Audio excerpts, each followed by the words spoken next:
তবে কি বরফ গলছে চীন ভারত সম্পর্কের? ওয়াশিংটনের দরজায় কি তবে কড়া নাড়ছে নতুন কোনো অস্বস্তি? চারিদিকে যেন এমনই সব গুঞ্জন, আর তা হবে নাই বা কেন? দীর্ঘ ৭ বছর পর দিল্লির মাটিতে পা রাখতে যাচ্ছেন চীনের প্রেসিডেন্ট শি জিনপিং।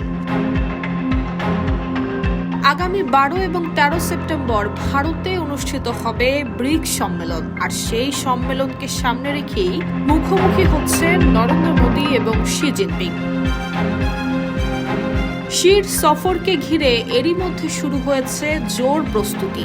হোটেল চূড়ান্তকরণ এবং নিরাপত্তা প্রোটোকল নিয়ে ব্যস্ত সময় পার করছেন চীনা কর্মকর্তারা।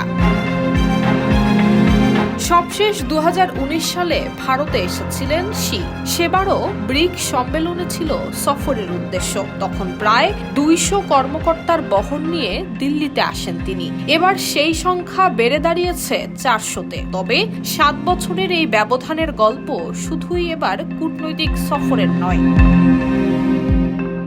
২০২০ সালের লাদাখ সংঘাত ভারত চীন সম্পর্ককে ঠেলে দিয়েছিল গভীর অবিশ্বাসের দিকে। সীমান্ত উত্তেজনার প্রভাব পড়ে দুই দেশের বাণিজ্য আর কূটনীতিতেও। কিন্তু সেই বরফ এখন ধীরে ধীরে গলছে।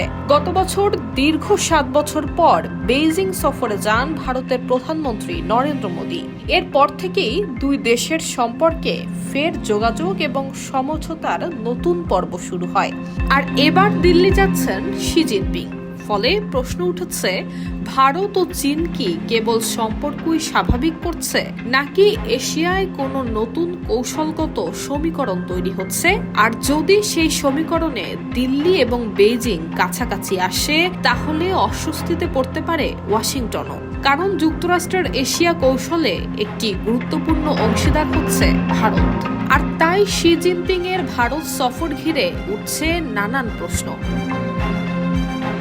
News desk, Bangladesh bulletin.